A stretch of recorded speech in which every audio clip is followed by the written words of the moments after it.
All right, so this is Todd Atkins. I'm here with Kelly Wiseman. I'm looking forward to this interview because Kelly's an old school guy like me, from the way back. And before we start, I got a sponsor, Live Fight Design. They make fight banners and gym banners. If you use my promo code Todd Atkins, you get $20 off your order. And Kelly, just for people who may not be familiar with you, if you may want to introduce yourself, kind of let people know a little bit about your background. Yeah, most people probably won't be familiar with me. I come from Militich Fighting Systems. I have a black belt in with Pat Militich. Started training there in the '90s. Being a fighter was never my goal when I started training at Pat's. I was in college studying criminal justice. I was going into law enforcement.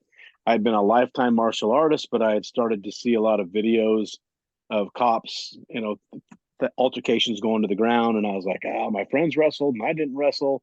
I probably should learn something, and I was a huge fan of the UFC. I watched it when it first came out, and I found out Pat Militich, who was currently fighting in the UFC at that time. He was the current champ at the time, and he had a gym. So I was like, I'm going over there because I want to learn ground stuff. So I kind of went in there as a Taekwondo world champion, thinking I was pretty tough.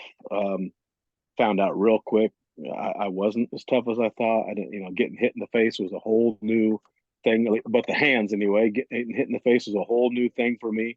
But I wanted to learn. But I never had this desire to be a fighter because at the time my wife then was going to chiropractic college, so I knew we were only going to be there for 4 years, and then we are going wherever she opened up her practice. So, the thought of a fighting career wasn't realistic. I had kids at the time, so I was like, So I always paid attention to things differently in there. I paid attention to things from a coaching perspective. I really picked Pat's brain a lot. I was roommates with Jens Pulver, Tim Sylvia, Jason Black, who was a UFC veteran and All-American wrestler. The last 6-8 months I lived there, I was really close friends with Matt Hughes. So I would always pick these guys' brains. We're in the gym every day. Jeremy Horn, Mike Hughes, or Ben Earwood. And Robbie Lawler had started with us as a 17-year-old high school kid.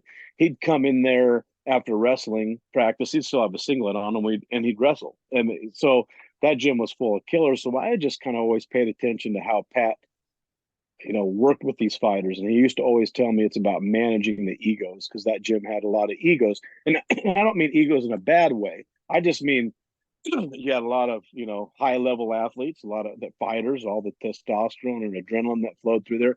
So there was a lot of egos, to deal with. So that was one of the things I was always paying attention to. How did you teach this? Why did you teach that? How does he handle this situation? While everybody else is in there just punching, I'm punching, but I'm watching. I'm grappling, but I'm listening.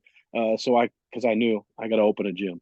And then we moved to Nebraska, and where we went, there was like a ninjutsu school or something, and a taekwondo school. That's it. There was no grappling. Most people didn't even know what it was. No holds barred back then. It wasn't even MMA. It was NHB. People didn't even know what that was unless you had diehards that watched on pay-per-view. You didn't know. This would have been circa 2001 when I moved to North Platte, Nebraska. And I remember I was in the gym, and we had the belt system at Pat's was colored shorts. So I was wearing my shorts in the gym working out, and across the back says Militich Fighting Systems. And there was this kid, he wrestled for the University of Nebraska at Kearney, and he's like, "Is that like the UFC, Militich?" And I was like, "Yeah, that's exactly." And then you want to teach me? I was like, "No, I really have no desire to teach or open a gym," but I ended up showing these guys some stuff, and then it turned into opening a gym. Then we had a gym, and we had a lot of really tough, it's a hard-nosed town, blue-collar railroad town. So a lot of tough people. Like I said, my first fighter was, I was telling you off air before we started recording, Luke Cadillo was my first fighter. He's a UFC veteran. He is currently one of Justin Gaethje's coaches. Tony Johnson was one of my fighters. He's been at AKA in San Jose, California for a long time. He was Daniel Cormier is one of the main sparring and training partners of DC's when he was training and fighting John Jones. But Tony's won on Dana White's Contender Series. He's been in Bellator. He knocked out Joe Schilling, and he was supposed to fight for us in June, but he had just fought in, I believe, April, and broke his arm in Bellator. So he was out. So here he is still fighting. And that was way back in the day when he came into our gym. You know, we had Joe Doherty who beat John Dodson for the Ring of Fire title. So we had a group of guys that were pretty impressive for a guy that only had, 4 or 5 years of militich training but a lifetime of martial arts. And then, but that's it, I mean, and we had some tough guys. And then, a lot of those guys like Luke would go on to move to Denver. Right after he signed the UFC, he moved to Denver and started training with, Trevor Whitman and Bang and those guys. And then Tony went out to AKA in San Jose, California, and everybody kind of went different places and I moved. But that's kind of like, long story, short story, kind of how I got into MMA and where I ended up before I started my first promotion, which was Midwest Championship Fighting, which I sold to my partner. He still has it back in North Platte, Nebraska. And then I moved down to Texas and then I started Elite Championship Fighting. So there you go. Let me ask you something, because a lot of people have probably never done this. Selling a promotion to somebody else. How does that work? Well, that was actually pretty simple because he was a friend of mine. I was a deputy canine handler at the time, and he was an attorney, a defense attorney. So we became good friends. And when I put on shows, he was a huge boxing fan, and he loved fights. So every time I put on a show, I'd give him a VIP table, and he'd come watch. And then, I moved away to LA and Hollywood in 2007, and I moved back and and I was co-promoting other shows with people. And then I decided, hey, I need to restart my promotion. And I asked him if he'd want to join me, because you always need a money backer. You need somebody that, at least has a little bit of cash flows, because certain things have to be paid for prior to you ever getting ticket sales. So, it's not like I was just walking around with bankroll in my pocket to put on a show. So then I brought him on, basically sold it to him at that point, and I stayed on as an employee, but I did everything. I did the matchmaking. I did it all. Nothing changed. I just didn't own it anymore. And then I really got burnt out on it after 20 plus 25 years, whatever it was.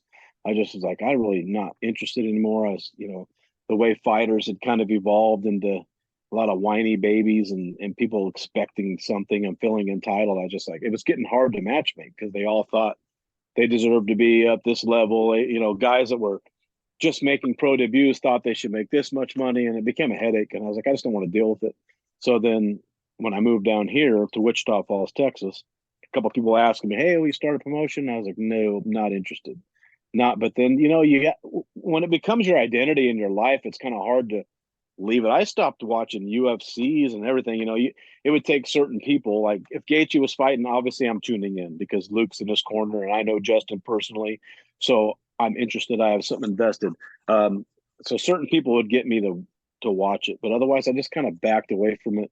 And then finally somebody came and I was like, okay, I'll give it a shot, but I got to do it this way. This is the formula I used before.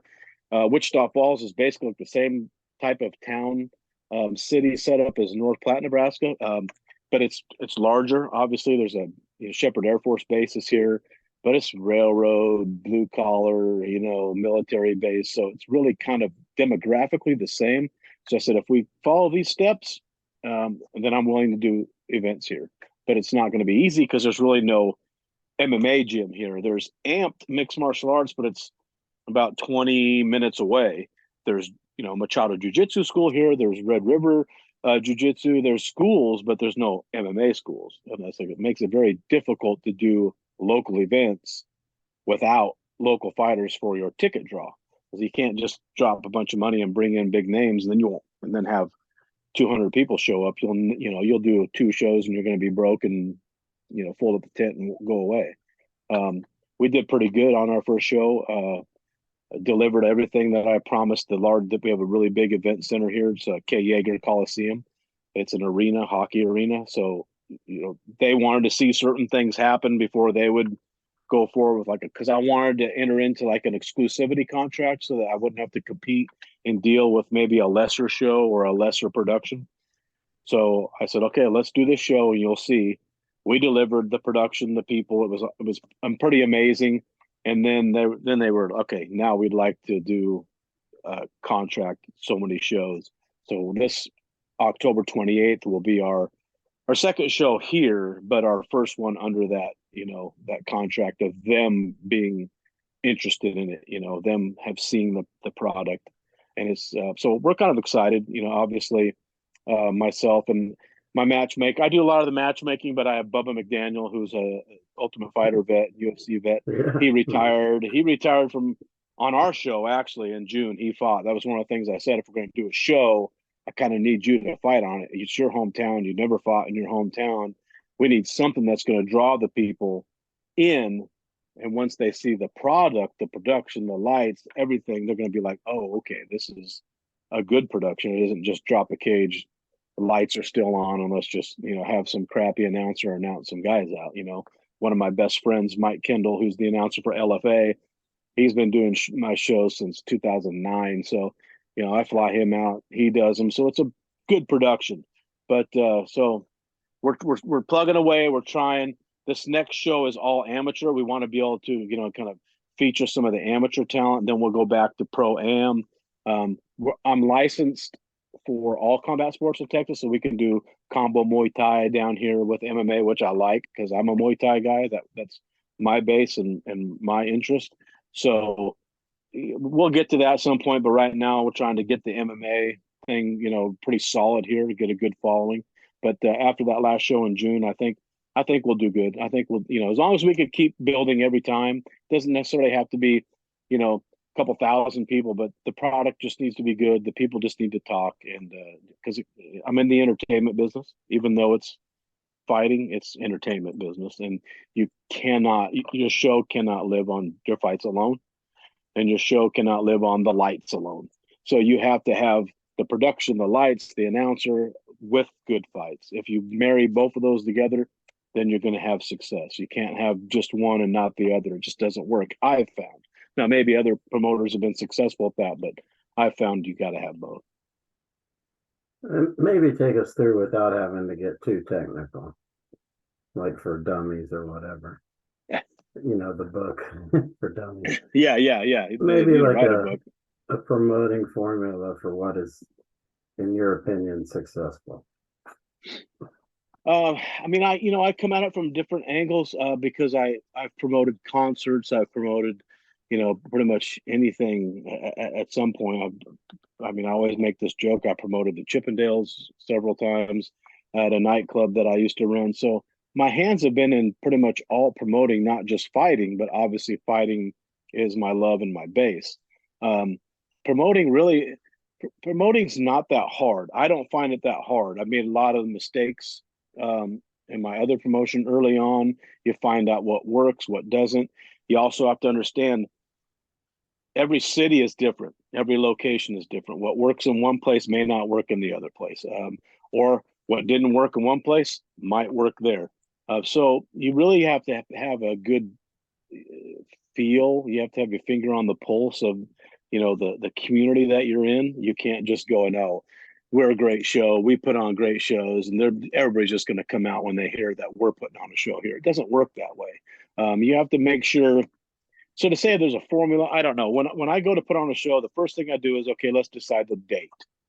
Now I have to make sure there's no big events going on anywhere else that will take away from it, because it's hard enough to get people to come out to something without competing with something large. So I'll almost always I'll try to stay away from anything large that's competing.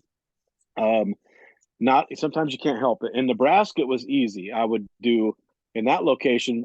I'd have a St. Patty's beatdown every year. That was always money, no matter what. It would be the Saturday after St. Patrick's Day, and that was always 2,000, 3,000 people, no problem.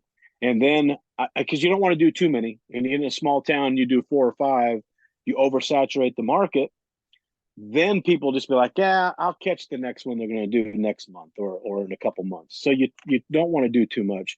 I'd always pick, obviously I'm a massive Husker fan, and so is the rest of the state of Nebraska. So you got to be careful when you do shows in the fall. So I'd always find out what's the Husker bye weekend, and then I would schedule, boom, that's the date I would pick, and I would, enter it with the state. Because if you go on we found that out one time. We did a show we thought, hey, it's a morning game, so 11 o'clock game. People got plenty of time to get back. No, they don't. They start their tailgating early. They're already smoked by the time the game's over. If the Huskers lost, now they're mad. They don't want to do anything else. If they won, then they want to stay in Lincoln, and so it's just it just made sense. Stay away from that. It's similar down here, where because it's a large city, there's a huge military base. You really got to pay attention to what's going on in town, so you don't. I mean, that'll be a game killer for you if you like. I can't do a St. Patty's beat down here like I want to because they have a big St. Patty's thing in the downtown area on that Saturday. So I'm not going to compete with something that's been going on for a long time. There's just that would be silly to think to have the ego that I'll put on one. They'll stop doing that. They'll come to my new thing. No. So we just stay away from that. We just try to find stuff. Hey, there's not, obviously you're not going to miss everything. You can't go, hey, well, people got their kids in baseball and they travel or softball and soccer. So let's not. If you start doing that, you can't do a show. You'll end up. There's no time to do a show if we try to avoid everything. So you just try to avoid the main draws. And then as far as the show itself, like I said, one thing I kind of learned from my last partner when I brought him on was I was fight mode. So mine was about the integrity of the sport always. I didn't care if there was lights or whatever. I wanted to have great fighters, great fights, well matched. I wanted to build the sport. I wanted to make sure when fighters fought, they were fighting on a card like, okay, I fought with that guy, or that was a great, event. So I would always kind of not. I would look past some of the pageantry and the lights and the bells and whistles. Not that I wouldn't want it because I'm not dumb. I know you have to entertain the crowd, but my focus was on the fighters, the fight. Then as I got into it more, I was like, you're not. This really isn't for the fighters. This is the fighters. There's fights everywhere. They can go fight. This is for the crowd. You have to start entertaining the crowd. If you do a good job on your matchmaking in your fights, they're going to be entertained because they're going to be good fights anyway. And even if you have the best possible matchup, that's no promise that you're going to have this exciting fight. But if you give them cool, like I said, it's really simple, but it's expensive. Really cool lights, the bells and whistles, the cold spark explosions when people come out. Awesome announcer with a great voice that grabs your attention and makes you feel like you're in Vegas at an event. And you're in a good venue because I've been in some crap venues. It makes a difference what venue you're in. If you're in a really nice venue like K. Yeager Coliseum, then all those things marry together, and then you end up. It's like, hey man, we went to a rock concert and there was fights. That's what I want people to feel like, because if some of your fights are just kind of, because not everybody likes the ground game. Let's face it, we are fight fans. I was a fighter. I was a coach. I appreciate when it goes to the ground. I appreciate the chess match, the art. Not everybody does. And even sometimes I'm like, oh boy, I wish they'd stand up. Stand this up. Stand this up. Tell the ref, stand this up. So if you end up with that, you still got to have entertainment value for them. It doesn't have to be circus stuff. I don't get into the circusy stuff, because I don't want to belittle the fighters that they came to a show and they were on a show that was, there was midgets running around or there was just a t-shirt cannon shooting stuff. I ain't going to get silly like that. I want to put on great fights. We do a cool walkout. We do the old Pride style 4-foot raised up runway. Really nice lights. I mean, our production guy that runs that, it's pricey, but he's phenomenal. We have the best lights. We have cold sparks shooting up, and we're not the only ones that do that. Other people do that. I'm not saying we've invented the wheel, but that's what we like. That's what we like to give to them, and the fighters like it. I even have Mike Kendall, who's the ring announcer for LFA and does all my shows. When he flew in and walked in the venue and seen all the lights and he's seen the runway, he's like, man, I want to have a walkout. That's what made me feel good because that's what I want. I want to know that the fighters are like, man, that felt awesome. I got to walk out from the bowels of the event center. Nobody could see me. Boom, I'm up on this high rise and I'm coming out and then the crowd's going crazy. That's what I like. That's my formula for the event that night. But you got to have the bodies in there to see that, to witness that, because then people feel the energy. You can feel the energy of a crowd. I've been to shows where it is in a crappy venue, but the crowd's going crazy and you can feel that energy and it's great. And I've been in great big arenas where there's not that many people and they're not that into it and great fights, but it just doesn't have that energy feel. So a lot of it is like crapshoot. You just, if you know what works and what don't work, it's not a promise that it's, going to be successful, but at least you got kind of a formula to work with, kind of try to stay with. I try to do that. Then every show I try to make the production a little bit better, change a little bit, make something a little more special, maybe add this so it's not the same every time. Every show something's different. There's a new wrinkle. But like I said, you can't promise people will come out. You just hope and you put on a good show, because word of mouth is the best thing you got nowadays. I mean, nobody does ads in the paper. I don't read the paper. Nobody listens to the radio. I don't listen to the radio. And if my old ass don't listen to the radio, I know these kids these days aren't listening to the radio. And same thing is like, and no TV. I have streaming services. I don't, because of the old days. All right, let's put an ad in the paper. Let's have them do a write up. Let's get on the radio. None of that stuff really works anymore. So you have to get creative. Obviously, social media, but that's the areas you got that make it hard for promoting an event nowadays. Is you gotta change with the times. You got to figure out what these kids are doing and the technology, and make sure you're up on it, or have somebody on your staff that is, and check your ego and listen to them, whatever they say. Otherwise, how are people going to find out about your show? So there's a lot of things. It's hard to say, here's formula, here's the ingredients, and here's because the ingredients change. You want a little more salt, you want a little more pepper. So that's kind of how I am with my shows. How many shows a year do you prefer to do? Well, my goal, I would like to be able to do this full time, because in order to really focus on your show, it takes a lot of time. I mean, I work in a full-time job, and then you're sneaking off and you're messaging people, hey, can I get this? You're doing all this stuff. You're trying to organize everything. It's hard, and something gives. There'll be a sacrifice somewhere.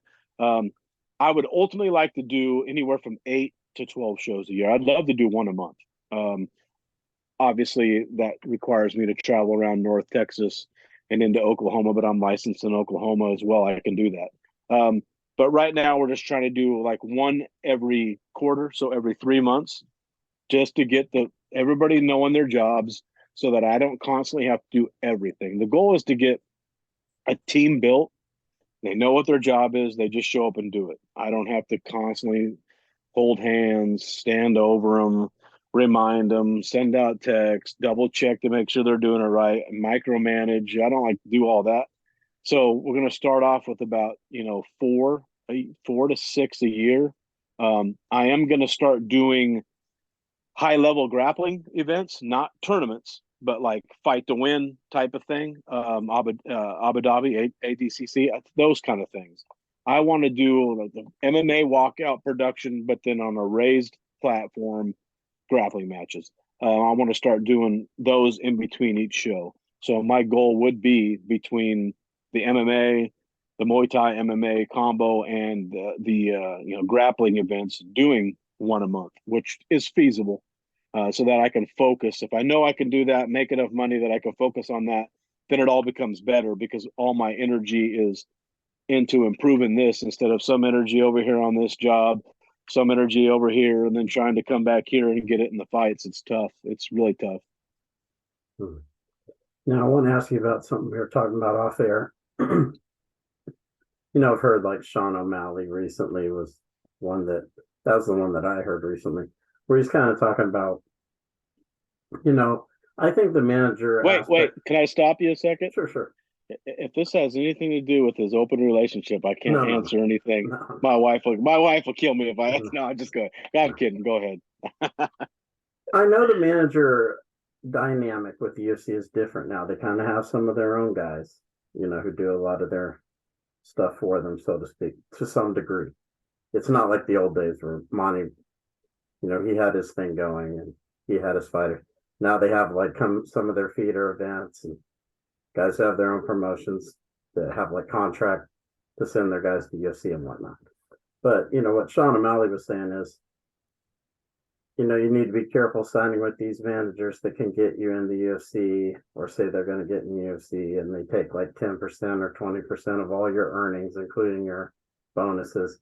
So kind of as you someone who's promoted shows, managed fighters, I want you kind of talk about a little bit about the subject because you obviously have knowledge in it.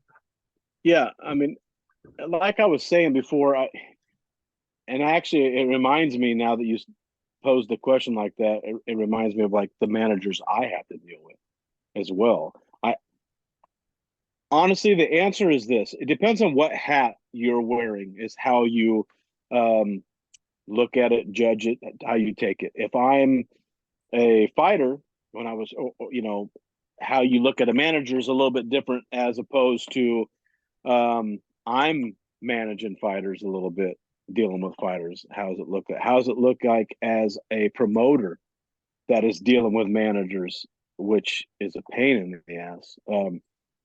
Monty Cox did everything on a handshake. There were no contracts. You're not going to find that anywhere else. You are not going to find anywhere that does anything like that, like Monty did. Monty, for a lot of people, just don't know who Monty is. Monty was the guy. Back in the day, he was it. If you were a top fighter, you were managed by Monty. He was the first MMA manager. I mean, he's nicknamed the Juggernaut in terms of managing. He also started Extreme Challenge, which had a bunch of elite fighters, former future UFC Hall of Famers. But he did everything on a handshake. There was no contract. Everything was just and when I manage my fighters, like I told you, it was 10%. And that 10% went back to the gym. It didn't go in my pocket. So, which honestly, that 10% was like $100, with some of those fights. Because those guys weren't even paying gym dues.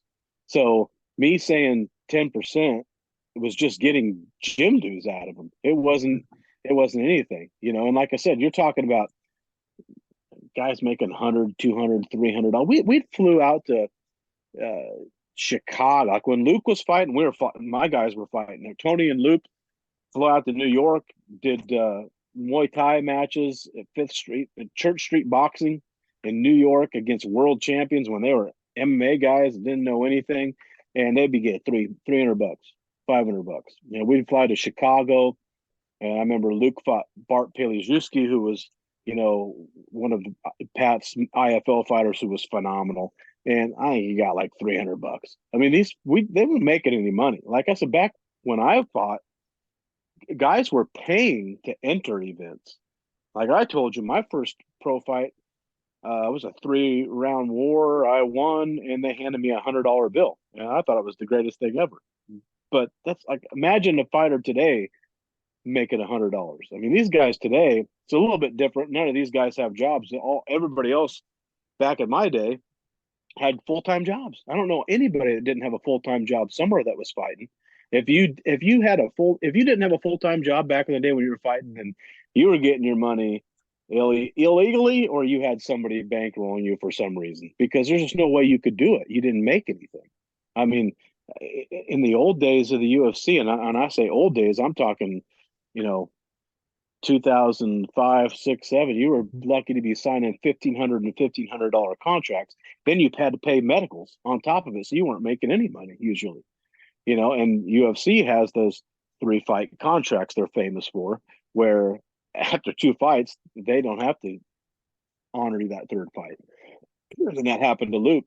Luke lost a decision in his first fight, took a short notice fight on his second fight to help them out, lost that, and they're like, "You're done." So, managers are good. I think managers are good. I know there's a lot of management companies now jumping up that are doing this stuff. There's some good ones.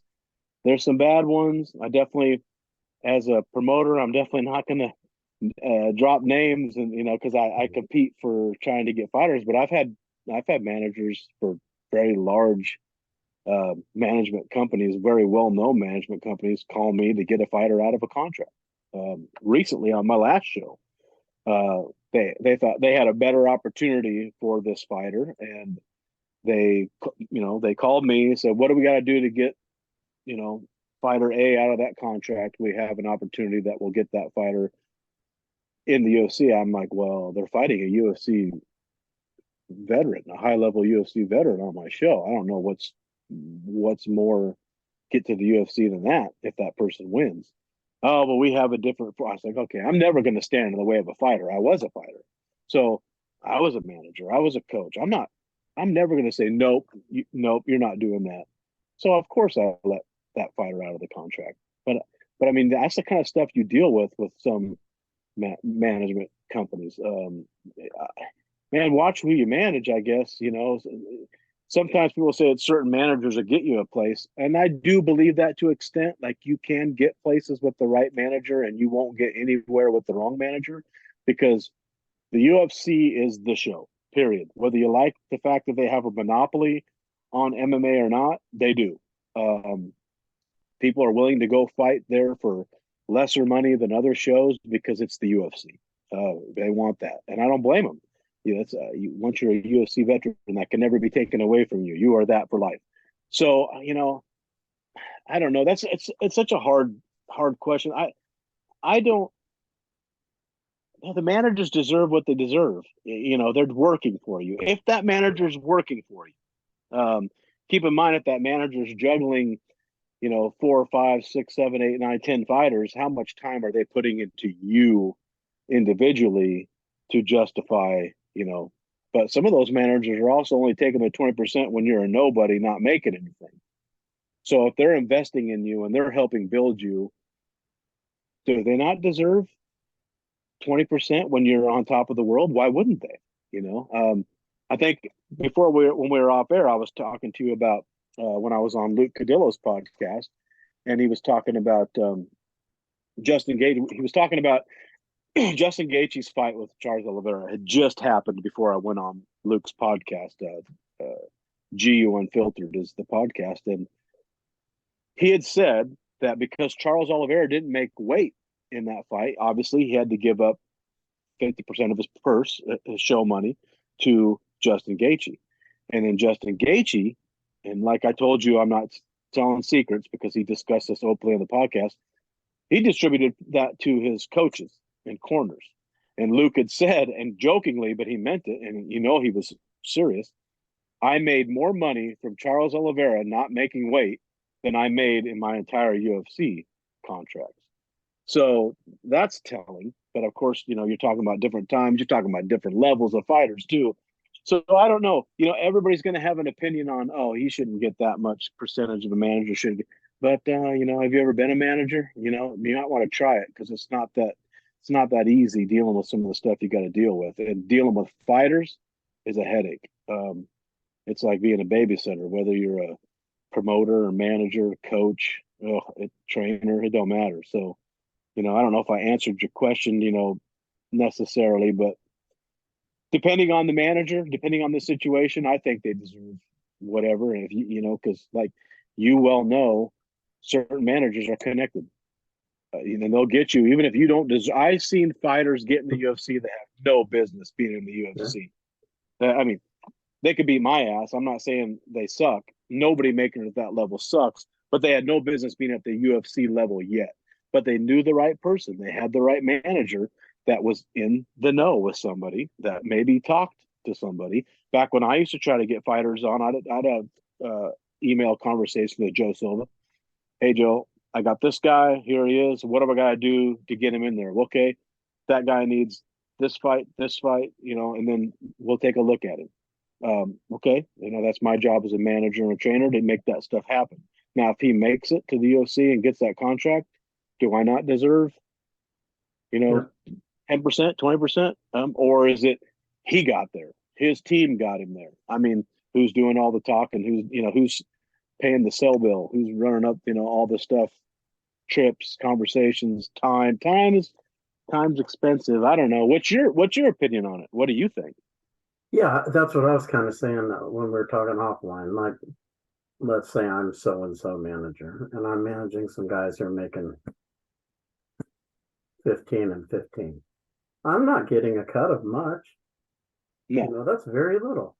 So the bonus is going to be more than Right. what I got the contract gave me. So of course the guy's going to want a cut of the 50 grand. You know, that it's not like the NFL where they're getting a cut of a multi-million. They don't need no bonus. They're getting a cut of a multi-million-dollar contract. You Yeah, don't and need you some also little incentive, you know? no, but you also have all kinds of things that people don't know or understand about, or maybe they do, they just don't think about them. Same thing when a manager goes out and gets their fighter a bunch of sponsors. You know he gets a percentage. You know that's just how it works. Like if you like I tell people for sponsors for my show, if you go out and get me sponsors, I'll give you 20% of that sponsorship because you're out there doing the work, not me. But we still need that money to put on the show, but you need to be paid for your work. So that same thing happens with you think if a manager gets Monster Energy to sponsor one of their fighters, that manager doesn't get a cut of that, or maybe why shouldn't he? He's the one that did the work. He's the Right. one that's connected, which is always what I always tell people: get a good manager that's connected, because a manager that that isn't connected, doesn't really know anybody, hasn't really managed anybody. Maybe someday he's a Jerry Maguire, but you want to get there, you better have it's about who you know. Like I said, I've seen lots of fighters that have no business being in the UFC yet. Not that they're not there yet, but I no business they have no business being there at the point in their careers that they got there, if not for who their manager was that got them there. Because it happens all the time. That happens all the time. Even in the book you got over your shoulder, Monty's book, Robbie Yeah. Lawler, when he got a big contract, what did he do? Monty's out, you know? Matt Mm-hmm. Hughes, when he got a big Yeah. multi-million-dollar contract, no, I don't want to honor it anymore, you know? Yeah. So And that's yeah, it's the same deal. yep, yep, 100%. And that's the bad thing. Monty was always a handshake guy. Everything was on a handshake. He was one of the most honest guys you're ever going to do business with. I mean, Monty's the reason I got into promoting because I I really had no business being around the guys that I was around when I first started training at Militich. What happened was I was just going in there. I was in the beginner classes, and we are standing there in the advanced grappling, and fighters were sitting outside. So Pat's original gym was inside. It used to be a racquetball club, and then Ultimate Fitness bought it, and then each racquetball court was turned into like here's the chest and whatever workout. It was a whole fitness area. But then Pat rented one area that was all wrestling mats. So you had to dive, through the little doorway of the racquetball court to get in there. And we're sitting there, and I look over, and there's this guy sitting there. He's got cauliflower ear. He looks mean. He looks mean. And I look down on his shorts, and it says Buena Vista Wrestling. Well, that's a Division III wrestling school in Iowa. And I tell the guy I'm with, and we're we're just coming out of the beginner class. I said, one of my high school buddies wrestled there. I should go ask him if he knows him. He goes, dude, do not go over there and talk to that Jason Black. He is an asshole. Don't go talk to him. Well, I didn't know him. Jason Black's an All-American wrestler, and future UFC veteran. He was a badass. I was like, I ain't afraid to go say hi to somebody. And I went over there and I said, hey, and he, what? And I was like, oh shit, maybe I shouldn't have come over here. And I said, my buddy wrestled at Buena Vista, and I was just wondering if you knew who he was. Who was it? I said, Chad Gugamas, and his eyes lit up. And he's like, that was one of my best friends. I was at college. And then just from that chance meeting, looking down and seeing that, he said, we hung out a little bit, and he's like, you're going to start coming to the advanced class. Just like that. I'm a beginner, but I'm in the advanced class because he invited me in. So then I'm in, and he lived with Jens Pulver at the time. So then I'm with those guys all the time because we all became friends. Then it was me and Jens and Pat Militich going places, and I was over at Pat invite me over to the house. I had no reason, my fight level wise, being around these guys and hanging out with them, because there was a big gym, a lot of people trained there, but there was a small little group, just Matt Hughes, Ben Herwood, Jeremy Horn, Mike Huser, Jason Black, Jens. It was a really tight little group, but just a chance encounter like that, boom, I'm in that group. And it was just kind of weird how all that happened. Then I got to see everything, and then I got to be around Monty a lot because of that. So then Monty did these. He was doing Extreme Challenge, but every Tuesday night at this big nightclub called Stars and Stripes, they did Tuesday night fights, which was the coolest thing ever. They had a boxing ring, People could sign up. Uh, you go through a little, you sign paperwork, you had a physical with the doctor, and they do like Tough Man. They'd have the headgear, you just slide up the old boxing groin protector, and then they're pretty good size. I think they were like 20, they might have only been 18-ounce gloves. I don't know, but they're big, big training sparring gloves. And you could fight. You could fight anybody. You could fight your buddy. You could point at somebody in the bar if they wanted to, as long as you filled out the paperwork and paid the money and got past the physical, you could fight. And then Monty had put on MMA, a couple of MMA, usually one or two at the end of the show. And it would always be somebody up and coming from Pat's gym. Well, Pat got us, you guys need to start boxing in there, so that's one area we're starting to work on our hands. And then guys go grappling. So I started going in early and hanging around Monty, watching what he did, trying to learn, because I knew, hey, I'd like to do this. I'd like to be a promoter someday. Didn't know I ever would, but I was going to watch Monty and see how he did it. Figured, I mean, you can't go wrong learning from that guy. Not only that, I can sit there and listen to him. I never really talked to him. I didn't bother him a lot. I just sat by him and I listened, whether he was talking to fighters, how he talked to people, and I just kind of was always studying that kind of stuff. And that's what got Monty's the one that got me even interested in the promoting. And I wish people still did it the way he did it, on a handshake and honesty and on your word. Nowadays, you got to have 50 forms and triplicate just to, cover your ass. You could never do anything on your word nowadays. The fighters are not the same as they used to be in the old days at all. And it really does come down to the fighters, because there's some entitled group nowadays. It's crazy. But I mean, when you hear guys like O'Malley talking about this, and then you got this kind of lawsuit coming up, which seems to be moving forward now, do you think some stuff is going to come out of this? I mean, I feel like at this point, you didn't hear about it for a while, then all of a sudden that judge did, whatever ruling she made, and it's kind of like, oh, you kind of didn't hear about it. You kind of forgot about it. It wouldn't, to me, and my stance on is, it doesn't hurt. I mean, they're at that level, those guys aren't getting. Did I see something recently that they give up like 20% or whatever of or have to give up a percentage of their future business endeavors, or something, like if he decides to open something that has nothing to do with fighting the UFC, it's a business based off of his, getting famous or notoriety from that. He has to give him. That's craziness. But that's the drive. That's the lure of people wanting to fight in the UFC. Yeah. They don't care when they see that, if they even read the fine print. They don't care.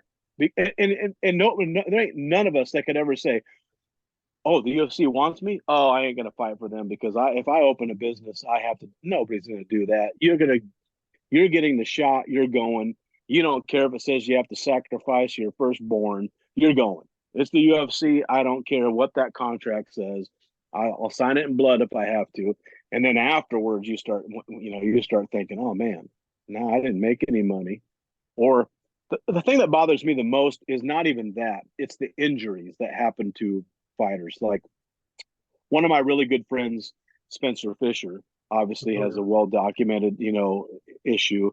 To me, that's something they should have lifetime medical. That should have been something that came not, Spencer fought 17, 18 times in the UFC, and they were all phenomenal wars. Like his fights with Sam Stout are still considered to this day the best fights ever in the history of the UFC. So there's a guy who literally put his life on the line for entertainment for the UFC, and he loved Dana, and probably still does to this day. He looked up to Dana. I hate to see guys like that then suffer what they're suffering now, and like there's not, no fighter should have to go do a GoFundMe. And no fighter that's fought at that level for that long, that fighting main events, shouldn't have to be good doing GoFundMe's, or hoping people will help out for medical expenses that clearly come. Now, you could argue, well, he fought all of his life. It ain't just the UFC, but 17, 18 fights in the UFC, all phenomenal wars, and all the training for those fights is really where all that damage comes from. preparing and training for those fights. He deserves lifetime medical. I mean, Tim Sylvia had a similar thing where he had that plate when Frank Mir broke his arm, and then the screws either rusted off or started backing out. And there's a guy that, I mean, he was the heavyweight champion, multiple time heavyweight champion. And he's having to do like GoFundMe to get his forearm fixed from a break in the UFC. He should have lifetime medical that should cover that stuff. That's nothing for a multi-billion-dollar company to have to have an insurance policy to take care of, your fighters. You're not.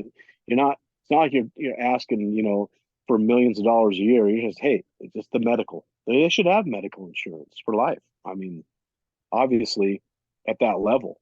I mean, I think didn't Frank Mir and Rampage start a promotion where I guess, a United Fight League or something, where they have insurance for fighters while they're training for them, I believe. You have insurance while you're training the whole time. That's smart. I wish I had their financial backers. I would do stuff like that on my show too. Because you should care about the fighter. You need the fighters. If you don't take care of the fighters, you don't have a show. And if you don't put on a production to bring people, you don't have a show. You got to marry the two. Take care of the fighters, take care of the fans, and the sport will go on. I don't know. Boxing is somehow managed, even as corrupt as it is, that you can have 50,000 different belts and organizations or governing bodies or whatever they have. It's so hard to keep track. I can't keep track of everything boxing has, and I'm a massive boxing fan, but they need to simplify that mess. UFC should really buy boxing and fix it. Fisher and Stout, do you remember what the bonus was for them? Did you ever hear about it? No. And it's funny too. Their Dana second White fight mailed Sam Stout a check for $500. Oh my, is that right? Yeah. Insulting too. $500. If you've never watched their fights, and for people that have never watched their fights, first of all, shame on you, but go watch those fights. I think it was Stout Fisher 2 in Hollywood, Florida. I was there because my fighter Luke Cadillo, that was his debut. It was UFC Fight Night, Hollywood, Florida. I think it was like 2007 or something like that. Spencer and Stout were that was the main event. Luke fought on it. Jason Black, my old roommate, was fighting on it that night. So it was kind of cool for me. I had, two of my old roommates and close friends fighting on it, and then my fighter fighting on a UFC card all together.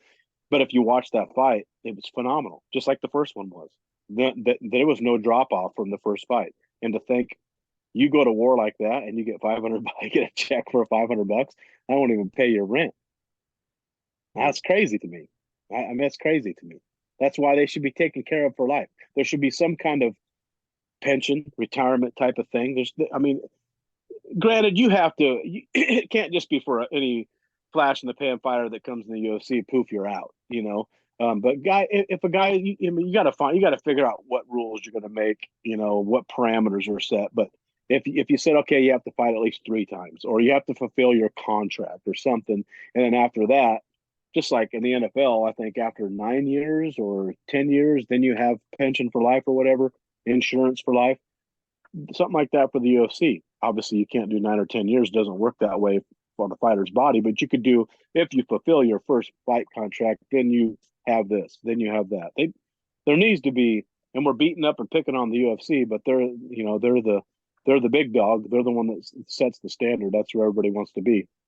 And it's not like their endeavor's not doing well when they just combined UFC and purchased WWE to become TKO. It isn't like they're hurting.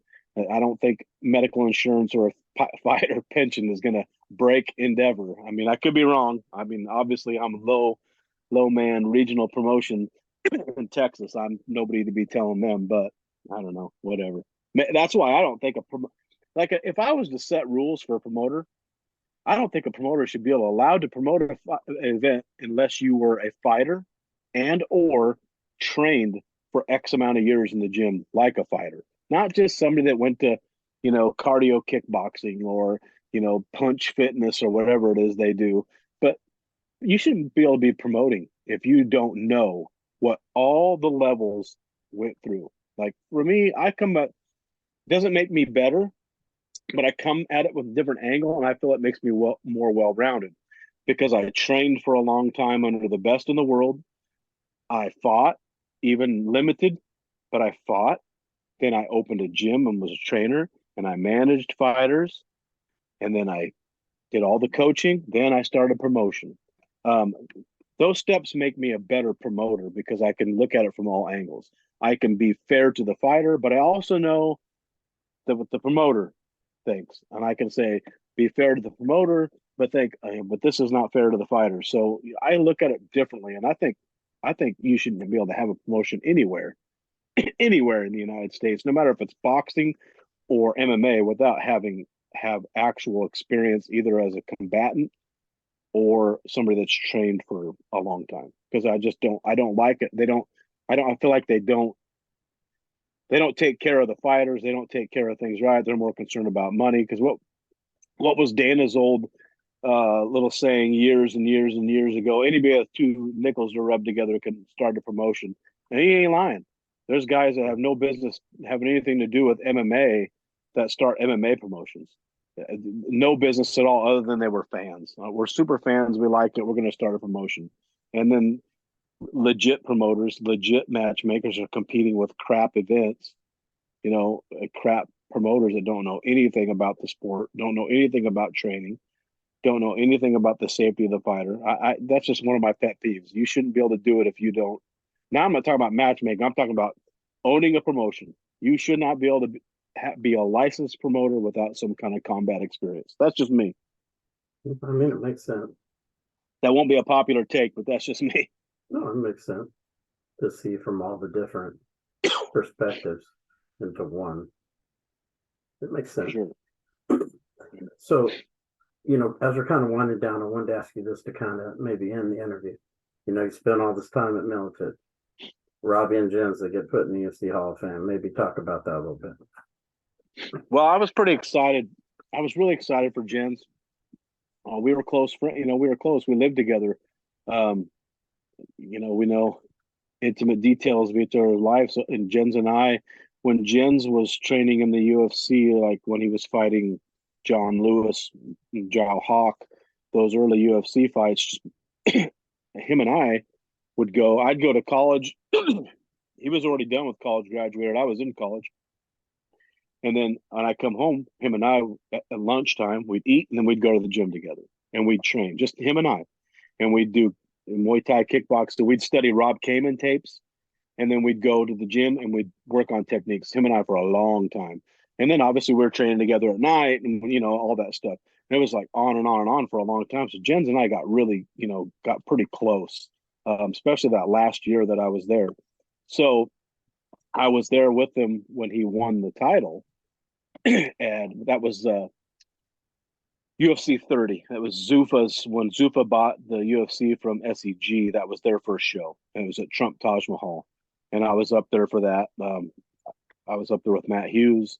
It was all of it, big group of us. Obviously, we're up there because Jeremy Horn fought on that card, and then Jens was fighting for the title. So, I got to share and all that with Jens. So for me to see him not be inducted into the Hall of Fame all those years and just get snubbed, obviously I'm biased, but he was the first, he was the bantamweight champion, which became the lightweight division. But so they say he's the first lightweight champion that technically was the bantamweight when he won it, but he's the first. He's the first lightweight champion. He's the pioneer. I mean, he's what all those guys at that weight class back in the day looked up to. How do you not put somebody like that in the UFC? I think in the Hall of Fame. I think there's silly reasons why certain people don't get in the Hall of Fame. But once again, I'm biased. I think Tim Sylvia should be in there just because of what he did defending. Yeah, I mean, there's a lot. All right, it took Pat a while to get in there. Yeah. I think Pat had to bury the hatchet with Dana just to get in there. And first of all, I love Dana. I got pictures of Dana at UFC 30 where he had hair. I'm a massive Dana fan. I always have been. I like his, brash, unapologetic attitude and way about him. I love it. I'm the same way. But I feel like there's so much personal stuff, like with the Hall of Fame. It should be based off of your credentials, period. I don't care if I hate you. You could have slept with my wife, but if you are a UFC Hall of Fame level because of the criteria, you're in there, whether I like you or not, whether no matter what. That's how it should be because there should be a lot of people in that Hall of Fame. Yeah. Now, Robbie, I was pretty excited for because Robbie, obviously, I was always Robbie's partner early on when he come in from high school in his wrestling singlet. Like I was telling you, he was a 17-year-old kid, high school, a phenomenal athlete. He was an incredible football player. A lot of people don't even realize that. The kid's incredible. But he'd come in a singlet, wrestle, super nice, super respectful. Well, he had to fight. I think it was 1999 or 2000. I can't remember. He fought in the Extreme Challenge Amateur National Championships in Springfield, Illinois, I think. I drove him down there. So it was just me and Robbie driving down. It's just Robbie was just, just my friend, just a kid in the gym that was a badass. We knew he was going to be something special someday, but he was a kid, like 18 years old when I was driving him. And we just talked the whole way down there, a long drive all the way down. And we talked. Yeah, he relived every single play from his high school football career. I had to listen to the whole thing while I was driving, every single snap. But I loved Robbie. So to see when I started to watch his career, I wasn't surprised by any of it. But to see him get to where he got to, get the Hall of Fame. Obviously, I still talk to Jens regularly, but me and Robbie, we disconnected years and years and years ago. But I feel good when I see that, when they make that, because, for me, it's for selfish reasons. That's my lineage, that's my bloodline, Militich. Those are the guys I used to go to war with and bang with daily. I mean, I used to spar with Lawler. I used to spar every day with Jens. Jens used to beat the brakes off me. So for selfish reasons, I like to see those guys make that because I can say, those are not only are they my friends, Jens was my close friend and roommate, my brother, but he deserves it. They both deserve it, no matter what. They deserve to be in there. And so many more guys deserve Frank Shamrock. How is Frank Shamrock not in there? How is Jeremy Horn? What's the criteria? Jeremy Horn whooped everybody. He beat Chael Sonnen breaks off. He choked out Chuck Liddell. Jeremy Horn did he beat Chael 3 times? Yeah. I think he beat him 3 times. I know one of the times I almost got killed so they were fighting at Harris Casino in Council Bluffs, Iowa, at Victory Fighting Championships. So Jeremy Horn, Chael Sonnen, I think it was the second fight. Well, I'm in our locker room with, I had already moved to Nebraska. I was there with Luke. Luke Cadillo was fighting on it. And this guy comes in and he goes, "Hey, anybody got any Vaseline? I need some Vaseline for Chael." Well, I'm like, "Yeah." Tim Sylvia went ballistic on me. "He's fighting Jeremy. He's fighting our brother. That's the enemy." And he was so mad that I gave Chael Sonnen's coach my Vaseline for that fight with Jeremy Horn. That's how those guys are. And Jeremy head kicks him, knocks him out. It's like, why is that guy not in the UFC Hall of Fame? You shouldn't have to win a title, or you shouldn't have to be favored. You merit. I mean, Jeremy Horn's had hundreds and hundreds of fights. Mm-hmm. One of the most unsung guys. One of the best training partners in that gym ever. One of the guys you always wanted to go with because he could destroy you, but he never would. You would spar him, and if you hit him too hard, he'd let you know. But he would work with you. If you rolled with him, you don't stand a chance, but he'd work with you. He was never just like Matt. He was just trying to break you in half and kill you. Jeremy Horn would work with you if you worked with him. So I don't know how those. We could probably make a list of 100 guys that should be based on legit credentials in the UFC Hall of Fame. I agree. Frank Shamrock should be for sure. I mean, I'm picking MFS guys, but every one of those deserves to be in there. And finally, Jens got it. So I was pretty stoked for Jens because I know how much I had talked to him before, and I know how much, other than family, that meant the most to Jens because it's validation, for his career. It's validation for what he built and what he did. So I mean, I got a lot of cool autograph stuff of his that nobody has, personal stuff. So it's like you guys can have all the cards and posters. I got cool personal training stuff that before he was anybody. So for me, it was like, this is great. This is great. It's my buddy, but now maybe I can make some money on eBay. We'll see what happens. Man, I feel like I talked to you forever, but I don't want to take up all your time here. But That's all right. That's all right. For people that maybe want to find what you're doing, or even who want to come to your events, maybe you could talk a little bit about that. Yeah. So Elite Championship Fighting is the event. People always say Elite Fighting Championships a lot, and they always ask me why is it Elite Championship Fighting?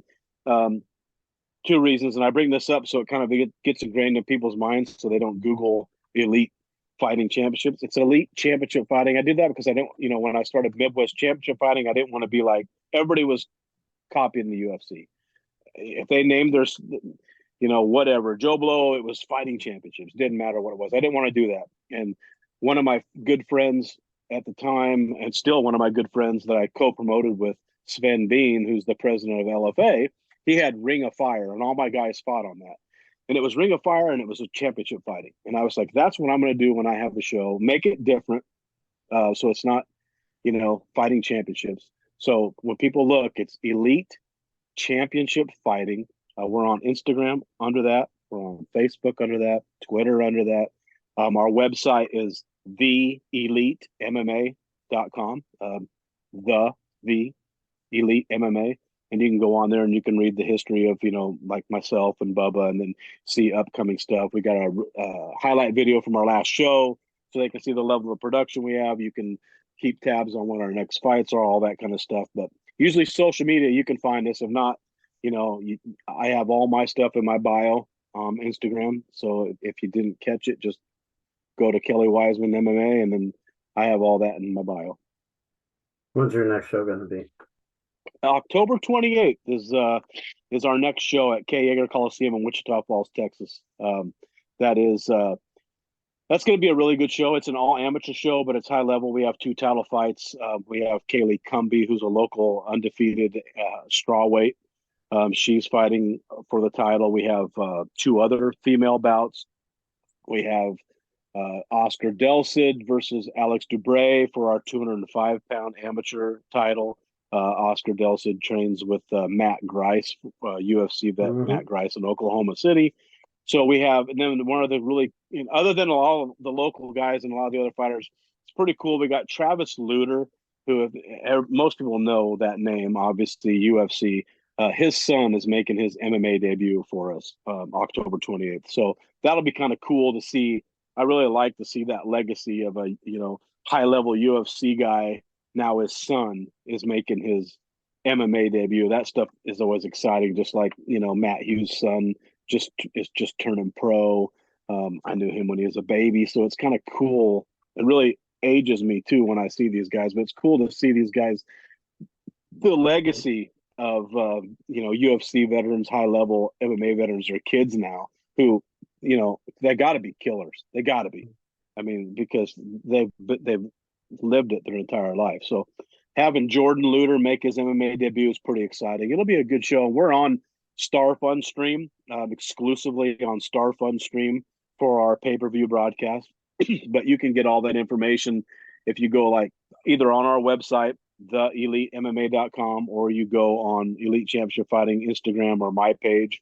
You'll see all that. All the posters have this Star Fun Stream site to go to. So I stress people to check out, the pay-per-view.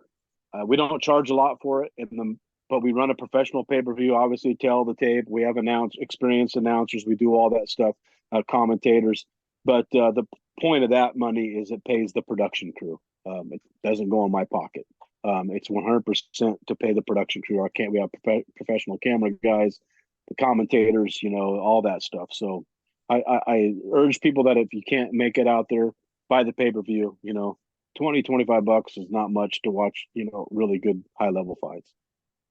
Yeah, it is crazy to see the kids. Like, I live in Tulsa, you're talking about Oklahoma City. I live just outside of Tulsa, but Frank Mir's daughter's been fighting here a couple of times. Yeah. That's crazy. Antonio McKee's son, Lance Gibson's son, and I'm like, what? Yeah, it really start to feel old when you see that stuff. Really made me feel old when first time I saw Matt Hughes' son making his MMA debut, I was like, oh man, remember when he was born. I'm old, and I am old, but I mean, it makes you feel really old when you start talking about, like, when you have a book like this of Monty's with all the stories from those guys. You really start to feel old when you read some of those stories, and you read some of the way things were. You're like, man, I'm old. The sport has changed like crazy, but here I am still doing it. Yeah, but One the way or the good other, thing I'm about still getting old involved. is maybe you get to retire sometime soon. I don't know if these shows keep costing me as much as they cost me. I'm not going to be retiring. That's why I'd like to be able to do this full time, because I don't have to worry about retirement, because it is, I could do this Go as an old man. overseas. Go Yeah, overseas. It can be done. yeah. Well, I'd go in a heartbeat. I'd love to go work for a place like One. I would, that'd be great. Something like that. Dude, you can retire in a place like the Philippines easy. You Yeah. can, man. You could build. When I was over there, like I met my wife when I lived on Oahu. I got on militaries in college. She was already there, and I never went over there until just recently. I met her in 2011, but I didn't go over there until recently. And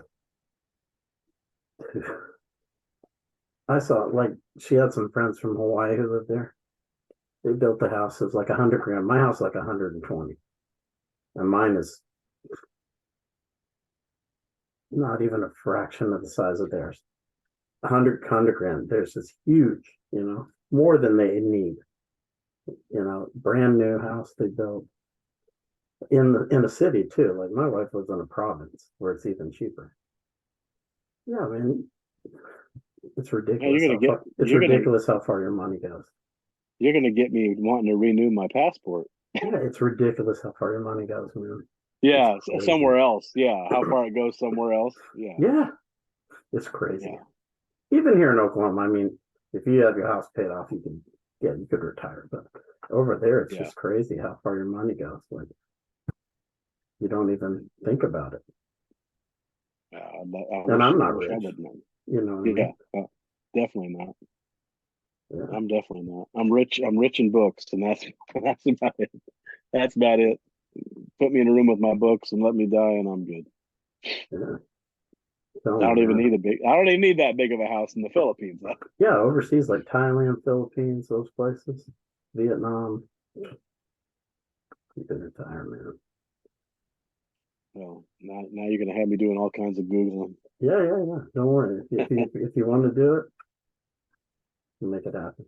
Oh, I'm sure, and I'm sure when I get off and start scrolling on my social media, I'm gonna have all these ads about homes in Philippines and vacations in Thailand, and because they're obviously every time you breathe something, your algorithms show up. So it'll probably be all about the Well, I mean, the Philippines. Philippines has tried to make it easier for Americans to retire. I think they changed like one of the laws. You could do it at 50 if you have like a pension. Really? Yeah. If you have, they did it for mainly for military people because a lot of these military guys, especially the ones who've been like in Iraq and Afghanistan, they're already 100% disability and they're in their 40s. Yeah. So by the time they're 50, they're getting their retirement. They're getting 100% disability. They're getting like anywhere from 4 to 6, 7 grand a month. And they just let them retire there when they're 50. That'd be great. They aren't even getting Social Security yet. You know, Really? here you have to wait till you're at least 62. Yeah, and get that what Minimum twelve to hundred get Social dollars a month. Security. Yeah, to get Social Security. But there, If there's if even you going to be a left. if you have any pension, that's anything at all, yeah, in your ex-military, they'll just let you retire at 50. Yeah. Yeah. That's crazy. But if you have a pension, 59 and a half, whatever, 62, whatever. Yeah. Well, Even if you're not a with me. citizen, you can own the home. You could own your own apartment if you're not a citizen. But if you're not a citizen, you can build a house. You just can't own the land. But you can own an Oh, okay. apartment flat out. You could buy an apartment; it's yours. Really? Yes. Philippines is going to get searched a lot tonight. Yeah. Telling you. All right, man. Well, it's great talking to you. Yeah. it was I great appreciate catching you up on some of these old stories. And for sure. everybody check out Kelly Wiseman's show. And, it's great talking to you on these old shows. And I'd love to talk to you again sometime, man. Yeah, It's great appreciate it. meeting you. Thank you very much. Nice meeting you. I appreciate it. All right. Take care.